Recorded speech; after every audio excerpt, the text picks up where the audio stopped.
ብዙሓት ተጋሩ እንተላ በሐላፍነት ዝርከቡ ተቃለስቲ ኣብ ኣኼባታት ይኹን መግለጺታት አንጻር ብልጽግና ዝግበር መኸተ ንበይንና ይኮናን ዘለና ኣብ ጎና ደው ዝበሉ ኃይልታት ኣለው ዝብሉ ዘለው ብርግጽ ድማ ኣብ ጎኒ ህዝቢ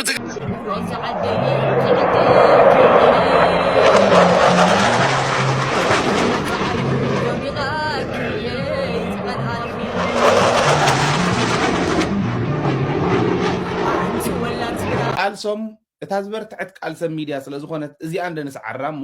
ናብ ሜዳ ይመጹ ኢትዮጵያሲ ዘለዎ ኣድሮን ዝኣክል ዘለዎ እዩ ትጥምር ኃይል ዝበሃል ዘሎ እቲ ናይ ጽምዶ ኃይል ዝበሃል ዘሎ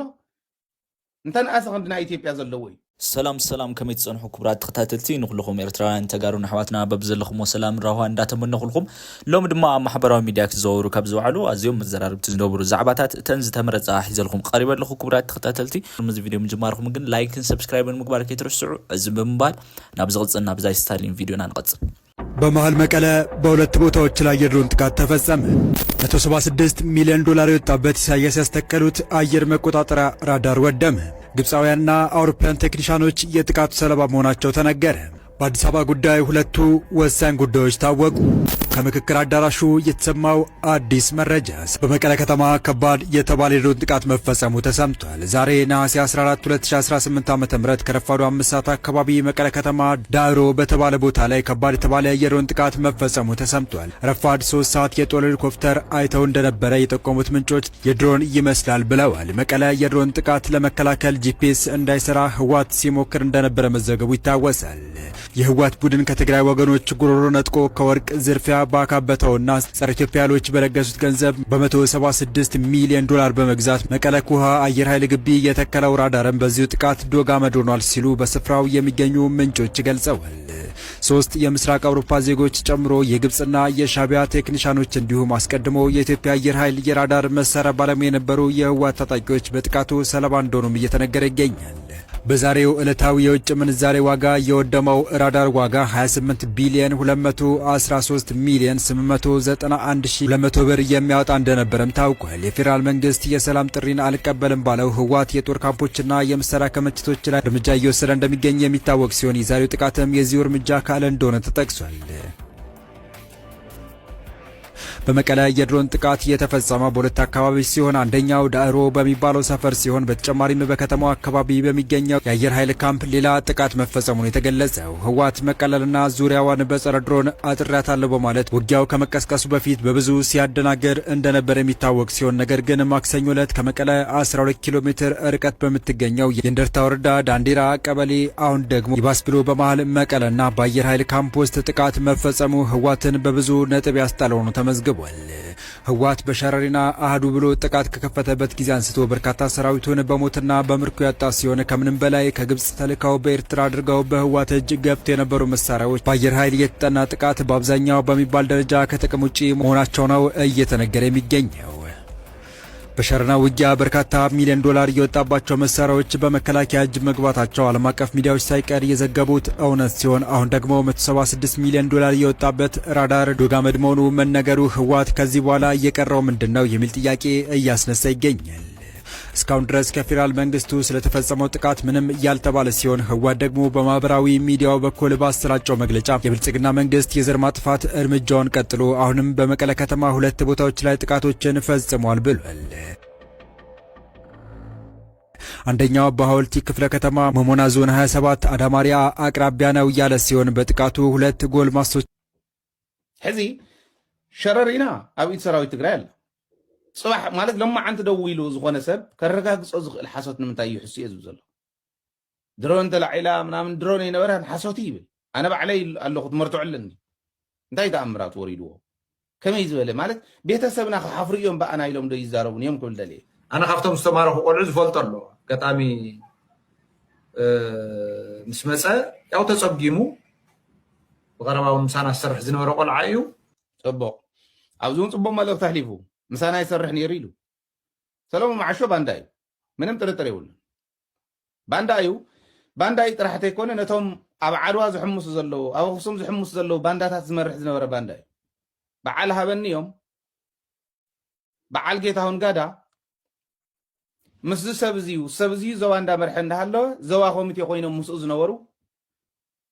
ነቲ ዝኸድዐ ናይ ጌታቸው ሓይሊ ወጊኖም እስካዕ ናይ መጨረሻ ሕቅታ ተባኢሱ ገጢሞም ለእም ንሕወሓት ዝበልኩኹም እዚ ዝመርሓ ነይሩ ካብቶም ተማረኹስ ምሳና ዝሰርሕ ዝነበረ ኣሎ ደው ኢለ ጠይቀየ ይብል ሪኢኹም ኣብ ሰራዊት ትግራይ እውን ምስኦም ዝሰርሑ ኣለዉ ማለት እዩ ኣብ ፖለቲካ ትግራይ እውን ምስኦም ዝሰርሑ ኣለዉ በዓል ሃበኒዮም ምስኦም ዝሰርሑ በዓል ጌታውን ጋዳን ምስኦም ዝሰርሑ በዓልቱ ከምታ ናይ 2013 ኩናት ክትመፅእ ከላ ሓሚመ ኢሉ ግለት ኣብ ምጭላጥ ዝነበረ ይትባረክ እውን ከምኡ እዮም ዝሰርሑ ይትባረክ ሕዚ ልክዕ ናይ 2013 ኩናት መፅኦም ዝተባህለ ሕዚ ናብ ማጨለት ዶ ናብ ሕክምና ዶ ይብለሉ ክንዛረብ ከለና ስኢልና ኣይኮነ ኦኬ ኣነ ሰራዊት ትግራይ መን ኢኻ ምስ ንእከለ ትሰርሕ እንዳበልኩም ፈትሽዎ ይኮነ ህዝቢ እትእምኖ ቀድሚ ሕዝቢ ብምንታይ ኢኻ ትእምኖ ነይርካ ህዝቢ ዝኣምን ዝነበረ ብምንታይ እዩ ክፍሊ ህዝቢ ዝበሃሉ ተመዲቦም ህዝቢ እናለዓዓሉ ፖለቲክሊ ነቲ ህዝቢ ዝሃንፁ ካድረታት እንዳሃነፁ እዮም ዝኸዱ ነይሩ ሚድያ እኒሄ ንብል ኣለና ከመይ ዝበለ ርእሲ ክህልወካ ከሎ እዩ ከላሽን ሒዝካ ኣብ ማእኸል ኣሕዋትካ ኣብ ማእኸል እታ ሪምካ እታ መሬትካ ኮንካስ ከላሽን ተሸኪምካ እንዳተቃለስካ ምስቶም ዓዶም ዝሸጡ መንነቶም ዝሸጡ ክብሮም ዝሸጡ ሰባት ከመይ ጌርካ ትሰርሕ ንኣብነት ኣብ ትግራይ እንተዝህሉ ሃኢለ ወደደይ ኣዲስ ኣበባ ጠሊሙ እንተዝኸይድ ከመይ ገይረ ድሓን ዶ ውዒልካ ድሓን ሓዲርካ ኢለ ሓወይ ስለ ዝኾነ ክገድፎ ይክእልን በመለኻኽታ ደረጃ ግን ምስ ሓወይ እውን ክሰርሕ ይክእልን እንድሕር ዓዱ ኸዲዑ ዓዱ እንተኸዲዑ ኣኸለ ኮን ዓይ እውን ከዲዑኒ ኣሎ ንባዕሉ እውን እዩ ኸዲዑ ባይዘ ዓርሰ ቅትለት እዮም ዝፍፅሙ ዘለዉ ዞም ሰባት እዚኦም ራእይዎም ከመይ ፎኮስቲ ምዃኑ ግሬስ የብሎምን ግርማ ሞገስ የብሎምን ሰብኣውነቶም ተቐንጠጡ ፍሹላት ሕማቃት ኮይኖም እዮም እትረኽብዎ ከምዚ ዝበለ ዝመፅእ ግን ናይዚኦም ጥራሕ ፀገም ከይመስለኩም ናይቲ ውሽጢ እኒሄ መሪሕነት እውን ይፀገም ሓንቲ ዘድንቃ ናይ ሕወሓት ታንክስቱ ዓለም ገብረዋህድ ኣብ ናይ ሕወሓት ናይ ሪፎርም ሰነዳት ናብ ባዕልና ንመለስ ዝብል ትሕዝቶ ዘለዎ ሓደ ዴስክ ኣለዎ 8 ዴስክ እዮም ገረሞቱ 5 ዴስክ ዝነበረ ሪፎርም ክገብሩ ከለዉ ሓደ ባህሉን ቋንቋን ታሪኹን ዝምርምረሉ ሓደ ዴስክ ኣለዎ ሕወሓት ኣይገለፅዎን ንምንታይ እዮም ከምኣ ገይሮም እቶም ተልእኮ ዘለዎም ናብ ኢትዮጵያ ናይ ምምላስ ድሌት ዘለዎም ሰባት እዚኣታ ሪፎርም ከይትኸውን ሒዞማ ከም ዘለዉ እውን ህዝቢ ተዓዘብ ኣነ ሙሉእ መረዳእታ ኣለኒ ሓንቲ ዴስክ ናብ ባዕልና ንመለስ እያ ትብል ናብ ባዕልና ስለዘይተመለስና ካብ ባዕልና ስለዝረሓቅና ቋንቋና ባህልና እንዳረሓቐ ናብኡ እንዳተፀጋዕካ ትኸይድ እሞ ድሓር መንነትካ ክቢርካ ዝኾነ ነገር ክመፀካ ከሎ ፕሮኣክቲቭ ንኸይትኾን ይገብረካ እዩ ስለዚ መንነትና ነኽብር ቋንቋና ንዕቢ ባህልና ንዕቢ ታሪክና ንዓቅብ ንሕና ንኹን ድሕሪኡ ምስ ኢትዮጵያ ዲኻ ኮንፌደሬት ክትገብር ምስ ካሊእ ዲ በይንኻ ዲኻ ክትነብር ብዘየግድስ እዚ ንግበር ምባላ ሕወሓት ዓብዪ ክድነቕ ዘለዎ እዩ እታ ሪፎርም ግን ከመይ ገይሮም ቆሊፎም ከም ዝሓዝዋ ርኢኹሞ መኸተ ብዝብል ምክንያት እዩ ሪፎርም ንመኸተ ጠጠው እዮም ኣበሎን እንደም መደገፎ ነይሩ ነቲ መኸተ ማለት እየ ንሱ ናይ ባዕሎም ውሳነ ውድብ ስለ ዝኾኑ ግን ጎና ጎኒ ክስራሕ ከም ዝኽእል ኣሚኖም እንዳሰርሑ ዝመፁ ጥራሕተ ይኮነስ ክስራሕ እውን ዝደልዩ ሕዚ እውን ክቕፅል ዝደልዩ ሰባት ኣለዉ እዮም ነቶም ዝጀመርዋ እስካዕ ኣብዛ ደረጃ እዚኣ ዘብፅሕዋ ግን ክሬዲት ምሃብ ፅቡቅ እዩ ከምዚ ክብል ከለኹ ንዓለም ዳ ዓለም ወዲ ሓወበ ይኮነ ሓደ እዩ ምስቶም ካልኦት መራሕቲ እዚኡ ኣስተውዒልካ ምኻድ ከድሊ ይኽእል ደልየ ሓንቲ ዘድንቃ ናይ ሕወሓት ታንክስቱ ዓለም ገብረዋህድ ኣብ ናይ ሕወሓት ናይ ሪፎርም ሰነዳት ናብ ባዕልና ንመለስ ዝብል ትሕዝቶ ዘለዎ ሓደ ዴስክ ኣለዎ 8 ዴስክ እዮም ገረሞቱ 5 ዴስክ ዝነበረ ሪፎርም ክገብሩ ከለዉ ሓደ ባህሉን ቋንቋን ታሪኹን ዝምርምረሉ ሓደ ዴስክ ኣለዎ ሕወሓት ኣይገለፅዎን ንምንታይ እዮም ከምኣ ገይሮም እቶም ተልእኮ ዘለዎም ናብ ኢትዮጵያ ናይ ምምላስ ድሌት ዘለዎም ሰባት እዚኣታ ሪፎርም ከይትኸውን ሒዞማ ከም ዘለዉ እውን ህዝቢ ተዓዘብ ኣነ ሙሉእ መረዳእታ ኣለኒ ሓንቲ ዴስክ ናብ ባዕልና ንመለስ እያ ትብል ናብ ባዕልና ስለዘይተመለስና ካብ ባዕልና ስለዝረሓቅና ቋንቋና ባህልና እንዳረሓቐ ናብኡ እንዳተፀጋዕካ ትኸይድ እሞ ድሓር መንነትካ ክቢርካ ዝኾነ ነገር ክመፀካ ከሎ ፕሮኣክቲቭ ንኸይትኾን ይገብረካ እዩ ስለዚ መንነትና ነኽብር ቋንቋና ንዕቢ ባህልና ንዕቢ ታሪክና ንዓቅብ ንሕና ንኹን ድሕሪኡ ምስ ኢትዮጵያ ዲኻ ኮንፌደሬት ክትገብር ምስ ካሊእ ዲ በይንኻ ዲኻ ክትነብር ብዘየግድስ እዚ ንግበር ምባላ ሕወሓት ዓብዪ ክድነቕ ዘለዎ እዩ እታ ሪፎርም ግን ከመይ ገይሮም ቆሊፎም ከም ዝሓዝዋ ርኢኹም መኸተ ብዝብል ምክንያት ሪፎርም ንመኸተ ጠጠው የመበሎን እንደውም መደገፎ ነይሩ ነቲ መኸተ ማለት እዩ እሱ ናይ ባዕሎም ውሳነ ውድብ ስለ ዝኾኑ ግን ጎና ጎኒ ክስራሕ ከም ዝኽእል ኣሚኖም እንዳሰርሑ ዝመፁ ጥራሕተ ይኮነስ ክስራሕ እውን ዝደልዩ ሕዝቢ እውን ክቕፅል ዝደልዩ ሰባት ኣለዉ እዮም ነቶም ዝጀመርዋ እስካዕ ኣብዛ ደረጃ እዚኣ ዘብፅሕዋ ግን ክሬዲት መሃብ ፅቡቅ እዩ ከምዚ ክብል ከለኹ ንዓለም ዓለም ወዲ ሓወበ ይኮነ ሓደ እዩ ምስቶም ካልኦት መራሕቲ እዚሁ አስተውዒልካ ምኻድ ከድሊ ይኽእል ደልየ የሀገር ሉዓላዊነትን ደፍረህ መንግስታዊ ሽፍታ ሆነ ሱዳንን እያፈረስክ እየዋልክ እኔ ለህልውናዬ ከሱዳን ጋር ሆኜ ህልውናዬን መጠበቅ የት ላይ ነው ኖሩ? ስለዚህ አርሚ ሰብአ የራስ ምታታችሁ ስለሆነ በቤኒሻንጉል በኩል በጣም የሚገርመው ማለት ነው 12 አርሚ ነበር የተሰልፈው በቤኒሻንጉል የአርኤስኤፍ እና የብልጽግና ሰራዊት አንድ ላይ እመኑኝም አትመኑኝም 12 አርሚው ወይ በቴሌግራም ወይ ምናምን አይታችሁት ሊሆን ይችላል። የሰው ልጅ እንደ ቅጠል የረገፈበት እንደዚህ አይነት ምስልና ይችላል። 12 አርሚ አፈር ድሜ ነው የበላው። ከዛ ከወለጋ በኩል ሊረዳ እየመጣ የነበረ አንድ አርሚ ኦላ መንገድ ላይ ጠብቆ አፈር ድሜ ነው ያበላው። ስለዚህ ኦላ መንገድ ላይ ጠብቆ አንዱን አርሚ ሲቀጠቅጠው አርሚ ሰብአ ናቸው እያሰለጠኑ እንደዚህ በቆረጣ ያልተቻሉት አርሚ ሰብአ ናቸው እያሰለጠኗቸው ያላችሁ። ኦላ አፍንጫህን ሲለ አርሚ ሰብአ ነው። የአልቡርሃን ሰራዊት አፍንጫህን ሲለ ህወሓት ነው፣ ቲዲኤፍ ነው። ፋኖ ሱሪን አስወልቆ ሲገርፍህ ቲዲኤፍ ነው፣ ህወሓት ነው። ስለዚህ ተኝታችሁ እስክትነቁ ድረስ ሌሊቱን ሙሉ እያገላበጣችሁ የሚያድር መንፈስ ቢኖር ህወሓትና ቲዲኤፍ ነው። አርሚ ሰብአ ቲዲኤፍ ነው። ስለዚህ ቲዲኤፍ ሲነሳ ትዝረከረካለህ፣ አርሚ ሰብአ ሲነሳ ትዝረከረካለህ፣ ህወሓት ስትነሳ ትዝረከረካለህ። ራስህ ያመጣኸው ጣጣ ነው። የብልጽግና የኦህዴድ የሰካራም ስብስብ እና ከዚህ ከትግራይ የሄዱ ነውረኞች ተሰብስባችሁ የፈበረካችሁት ውሸት ነው። አርሚ ሰብአ ጫፉን የነካው ሰው የለም፣ ቦታው ላይ ነው ያለው። ግን ከዚህ በላይ ገና ያዝረከርካችኋል። የሚገርመው ከዩናይትድ አረብ ኤምሬትስ በኦህዴድ ብልጽግና በዚህ አሸባሪ መንግስታዊ መዋቅር በኩል ለአርኤስኤፍ የተሰጡ 280 መኪኖች በጅቡቲ ገብተው በአዲስ አበባ አልፈው አሶሳ ኩምሩክ የገቡ በሱዳንና በኢትዮጵያ መካከል ባለው የኩምሩክ ድልድይ 280 ዘርግፎት ነው የሸሸው። የኢትዮጵያ ሰራዊት በለው አርኤስኤፍ በለው። ይሄ ዓላማ የሌለው የዝርክርኮች ስብስብ በዚህ ልክ ነው የተዝረከረከው። 280 መኪና ነው። ግማሹ ወደ ቤኒሻንጉል ጉሙዝ ነው፣ ወደ አሶሳ ነው የሸሸው። ግማሹ ወደ ደቡብ ሱዳን ነው የሸሸው። የሱዳን ጀነራሎች፣ የአልቡርሃን ጀነራሎች አርኤስኤፍ ያለበት ቦታ ድረስ መጥተን ገና እናጠፈዋለን እያሉ ነው። ኢትዮጵያ ውስጥ ካለ ገና ይገቡልሃል። አንተ ዝርክርክ መንግስትና ስርዓት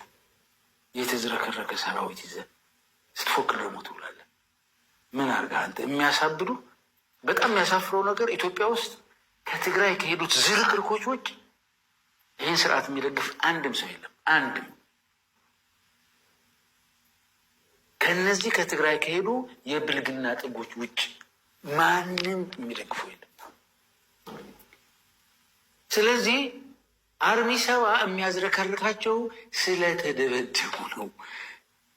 12 አርሚ ዶቄት ስለሆነባቸው ነው። 2 እዝ ሙሉ ማለት ከዛ 280 መኪና አርሚ ሰብአ አድርጎት ከሆነ ደስታውን አልችለውም።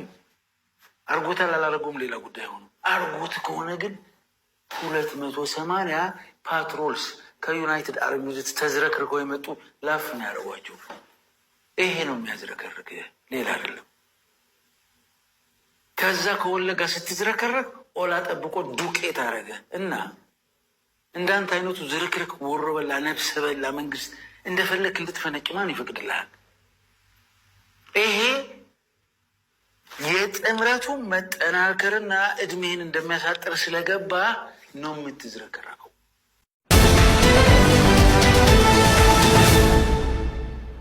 ካበ ሸረሪና ክሳብ ምርዋ አላማጣ ደቡብ ትግራይ ዝቐጸለ ውግኣት ብደብዳቤ ሮን ተሰኒዩ ምቕጻሉ ዝዝከር እዩ።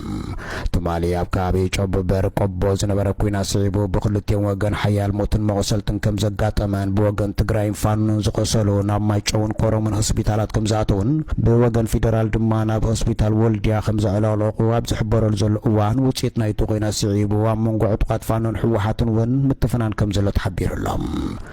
እቲ መጥቃዕቲ ዕጡቓት ፋኖ ኣብ ልዕሊ ናይ ብልጽግና ሰራዊት ከም ዝጀመርዎን ጸረ መጥቃዕቲ ዘካየደ ሰራዊት ብልጽግና ንፋኖ ክደፍኦምን ገለ ከባቢታት ክሕዝ ምጀመሩ ድማ ሓይልታት ትግራይ ደገፍ ከም ዝሃቡን ብቐጥታ ናብቲ ኩናት ከም ተሳተፉን ምጽብጻብና ዝዝከር ኮይኑ ኣብ መንጎ ፋኖን ዕጡቓት ትግራይን ውፅኢት ናይቲ ኩናትን ካብቲ ኩናት ዝተረኸበ ውሕድ ኣጽዋርን ዝምልከት ምሰሓሓብ ሕጂ እውን ቀጺሉሎም እዚ ከምዚ ኢሉ እንዳሃለወ ኣባላት ፋኖ ሂቦሞ ብዝተባሃለ ሓበሬታ መሰረት ኣብ ልዕሊ ካብ ማእከል ትግራይ ናብ ክልል ኣምሓራ ዝኣተወት ኣርሚ 31 መጥቃዕቲ ድሮን ከም ዝተፈጸመን እዚ መጥቃዕቲ እዚኣ ቀዲሙ ዝምበያ ድሮን ዘይተገበረሉን ሃንደበታዊ ምዃኑን ዝሕበር ኮይኑ እቲ ጥቆማ ድሮን ካብ ኣባላት ፋኖ ክኸውን ከም ዝኽእል እውን ድሮ ተገሚቱሎም ነቲ ሓያል መጥቃዕቲ ድሮን ስዒቡ ዝቆሰሉን ዝሞቱን ኣባላት ሰራዊት ትግራይ ከም ዘለዎን ኣብ ልዕሊ ወተሃደራዊ ንዋት እውን ከቢድ ጉድኣት ምብፅሑ ዝገለጸ ምንጭና ድሕሪ እዚ መጥቃዕቲ ኣብ መንጎቶም ክልተ ዕጡቓት ዘሎ ምትእማን ምንቁልቋል እውን ተገሊጹሎም ወደብ ዓሰብ ክህልወና ኣለዎ ኢሉ ኣብ ፓርላማ ከይተረፈ ኣብይ ኣውጁ ነይሩ። በቃ ኣይንኸርምን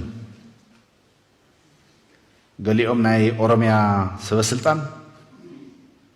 እዚ ናይ ታይ ዝበሃል በዓሎም እሪቻ ዝበሃል በዓል ኣብ ቀይሕ ባሕሪ ኢና ክነውዕሎ ኢሎም እውን ዝኣወጀሉ ግዜ ነይሩ። ንሓን ችግር የለ እታ ስልክ ዘለዎ ሰብ ወላ ደገ ወፂኡ ኣጥፊእዋ እየ ተድሓን ንዳመፅ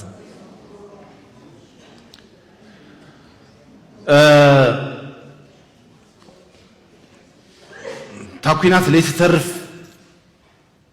ዝነበረት ትመስል ነይራ። ኩሉ ሰራዊት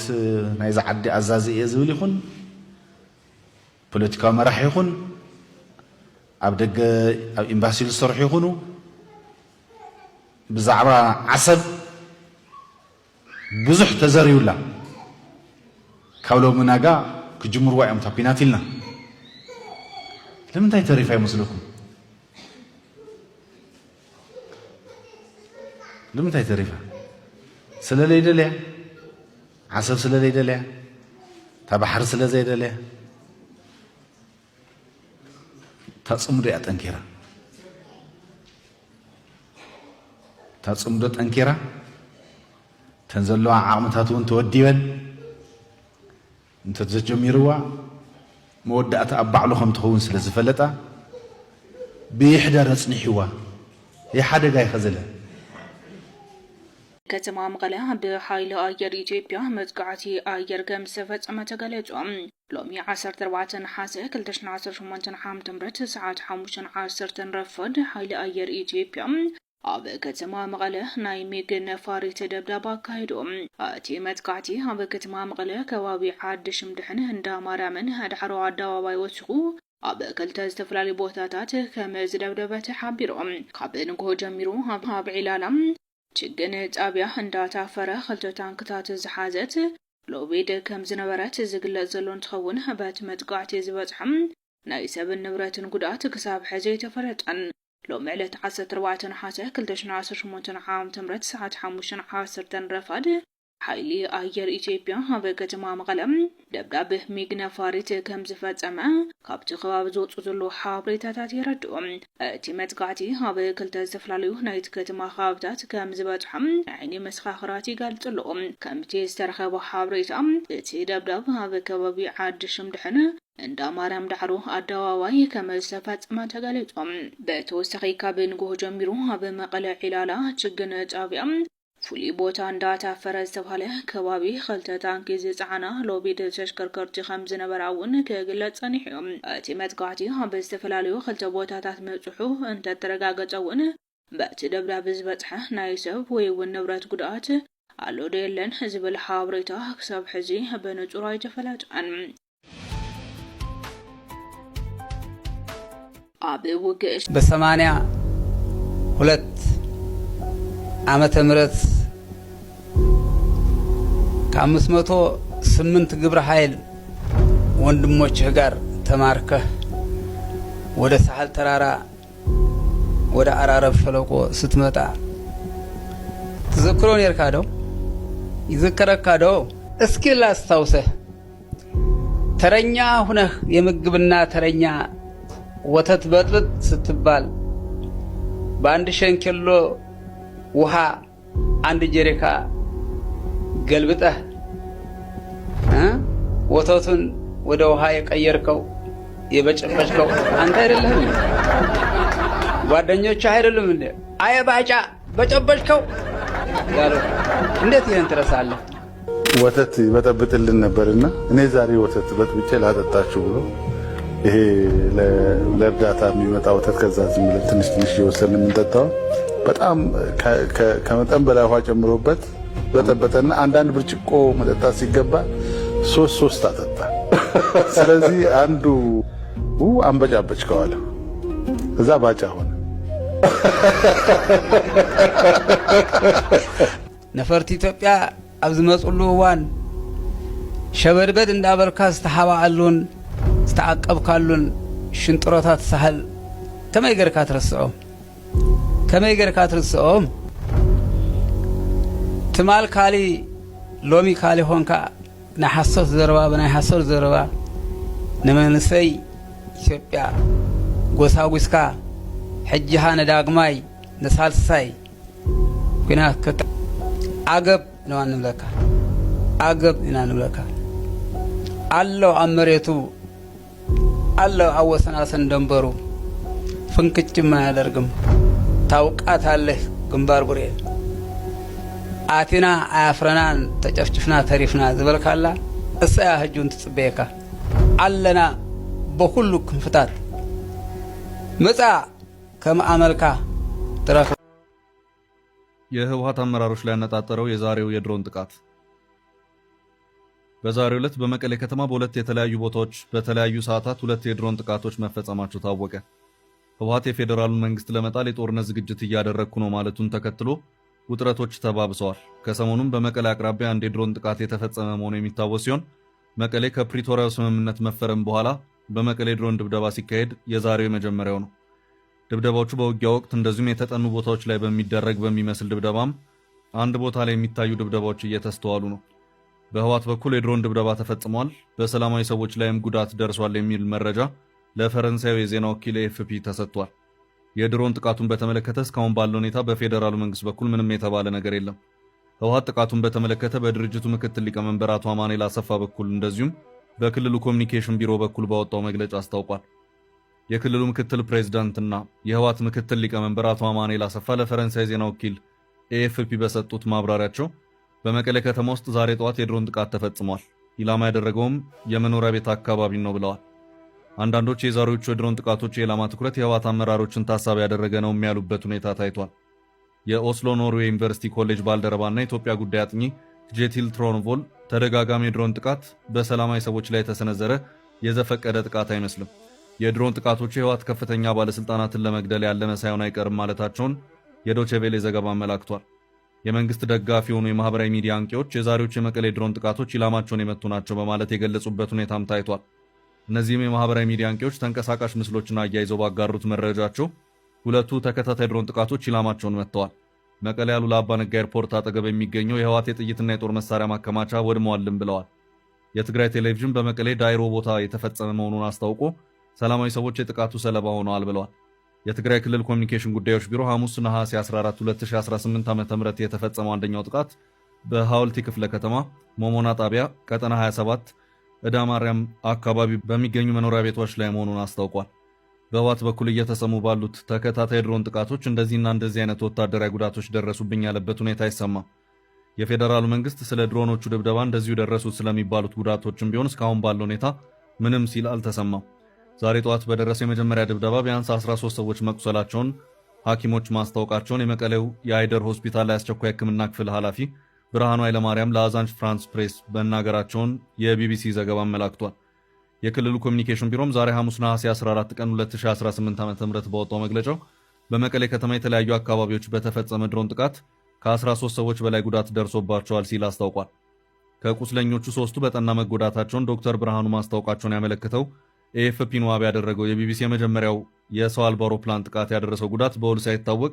መቀሌ ዩኒቨርሲቲ አካባቢ የሚገኝ ስፍራ በሌላ ሰው አልባ አውሮፕላን መደብደቡን የህወሓት ባለስልጣናት ማስታወቃቸውንም አክሏል።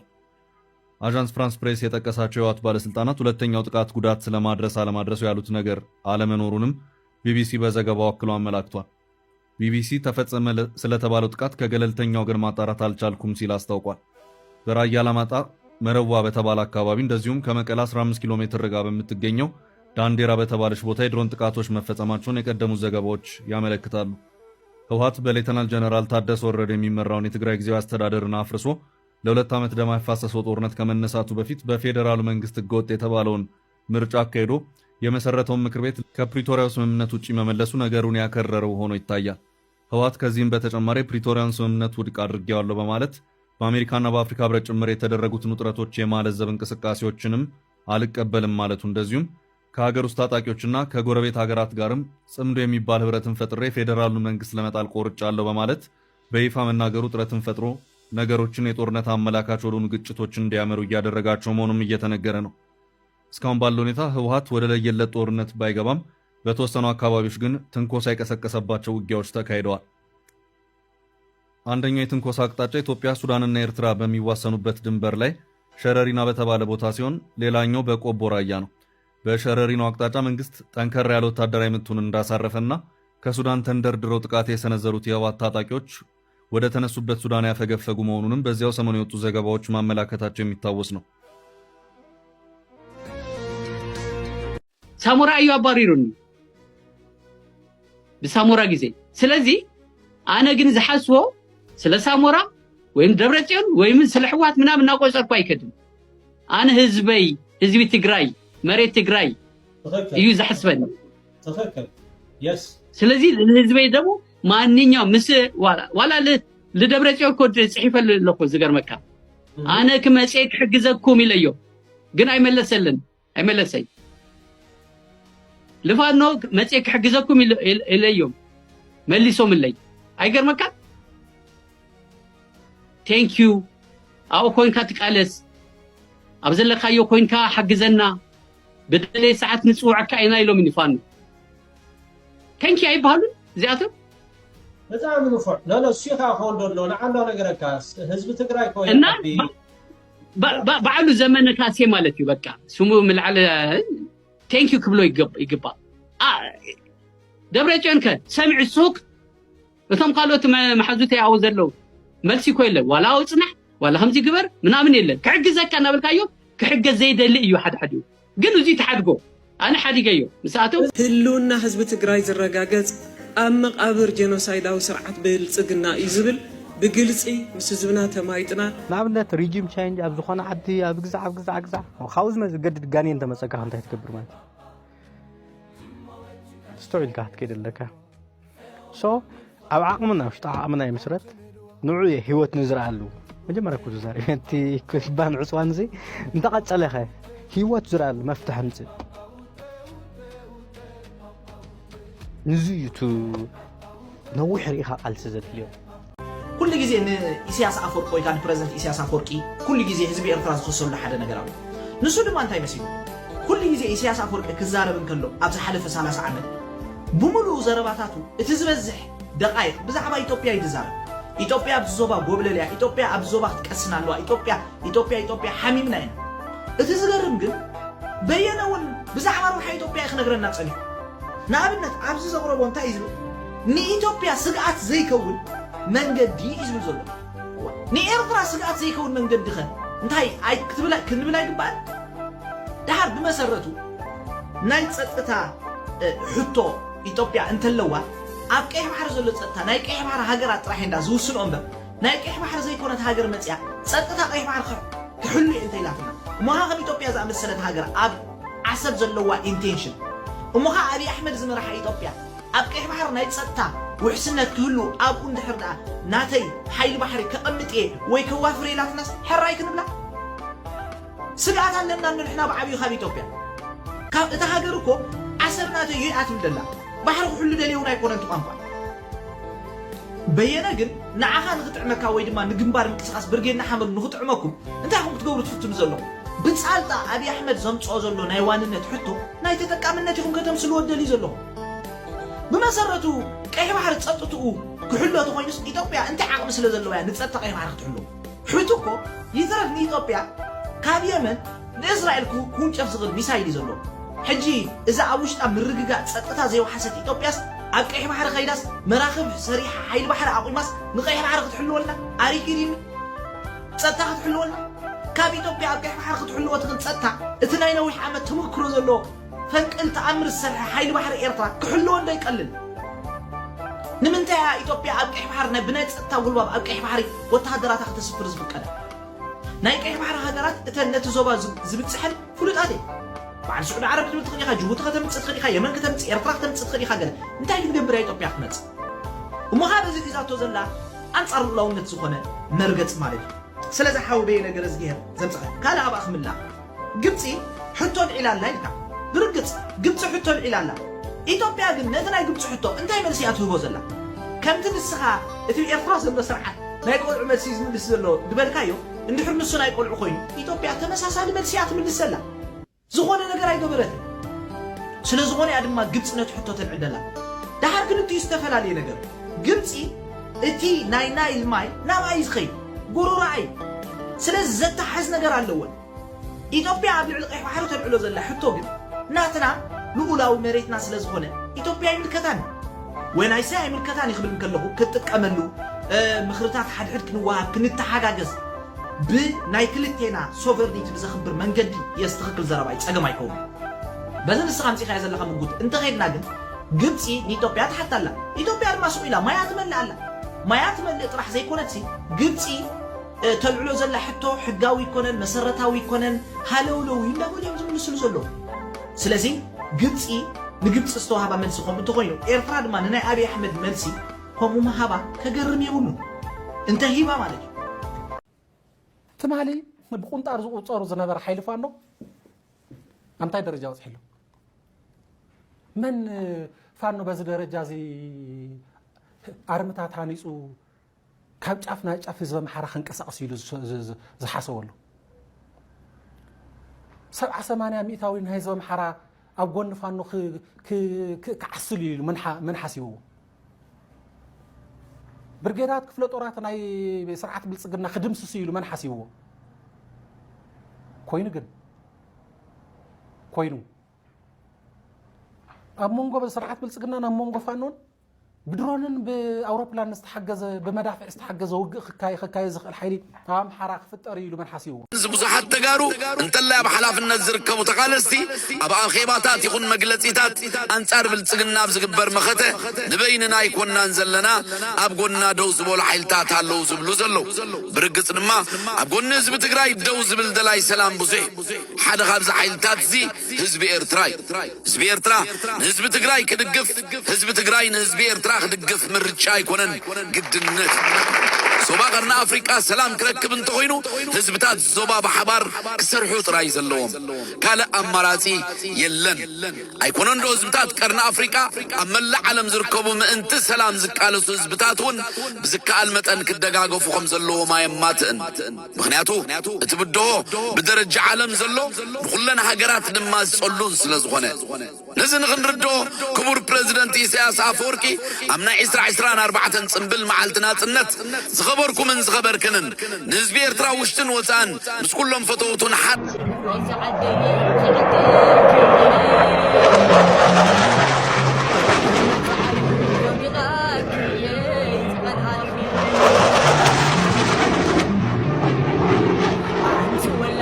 قالسوم እታዝበር ትዕት ቃል ሰብ ሚድያ ስለ ዝኾነት እዚኣ እንደንስዓራ እሞ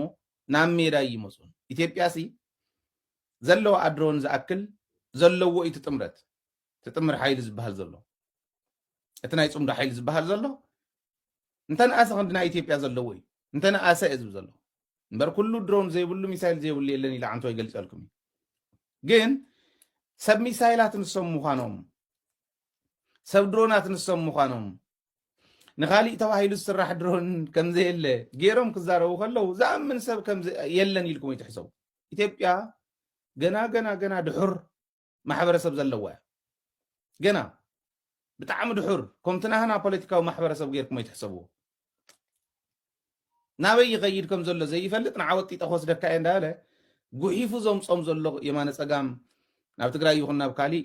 መስዋዕትነት ዘኽፍሉ ዘለው ዘይኣመኑ ዝመፁ እውን ኣለው ሓቂ ክንዛረብ እንተኮይንና ዘይኣመኑሉ ዝመፁ ዘይፈልጥዎ ናበይ ከም ዝኸዱ ዘለው በቃ እስኻ እኮ ደሞዝ ክወሃበካ ወታደር እኮ ኢኻ ገለ ተባሂሉ ደሞዝ ኣለ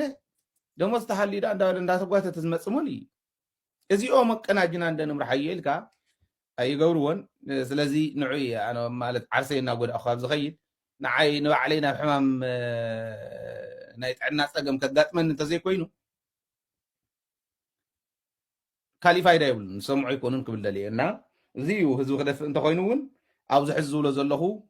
ናይ ግድን ኣብ ሚድያን ዲፕሎማስን ክሰዓሩ ክኽእል ኣለዎም ፀላእቲ ክብል ኣለዎ እዩ እቲ ሙሩኽ መዓት ሙሩኽ እንዳሃለወ በቃ ማራኽ ንሱ መጥቅዕ ንሱ ከም ዝኾነ ገይሩ ዝገልፆ ክንደይ ናይ ዝኣክል ክሰዓር ከም ዝኽእል ብደንቢ ንምርዳእ ዝኣክል እየ ዘቕምጥ ዘለኹ እዚ ኢለ ናብቱ ናይ ሸረሪና ዝምልከት እውን ከልዕል እደሊ እየ ኣብ ሚድያ ናይ ኣብይ ኣሕመድ ናይ ፕሮፓጋንዲስታት ጥራሕቲ ኣይኮኑ ትግራይ ክሒዶም ትማሊ ዝኸዱ ኣብ ሰራዊት ዘለው እውን ትማሊ ብሰራዊት ትግራይ ዝነበሩ ኣብ ፖለቲካ ዘለው እውን ትማሊ ኣብ ናይ ሕወሓት መሪሕነት ውሽጢ ዝነበሩ ኣብ መንግስቲ ትግራይ መሪሕነት ውሽጢ ዝነበሩ ሰባት በቃ ቶታሊ ኣብ ህልውና ህዝቢ ትግራይ ኣብ መቃብር ጸላእቱ ይረጋገጽ ኣብ መቃብር ጸላእቱ ይረጋገጽ መሬት ሕድሪ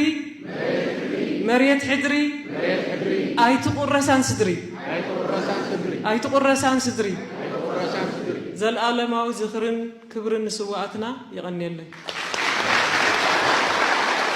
ተኸታተልቲ ሎም ዝብልክዎ መደባት ነዚ ይመስሉ ነይሮም እንድሕር ዳእቲ ቪድዮ ፈቲኹሞ ላይክ ሼር ሰብስክራይብ ምግባር ከይትርስዑ ብቐጻሊ መደብ ስካዕ ንራኸብ ሰላም ኩኑ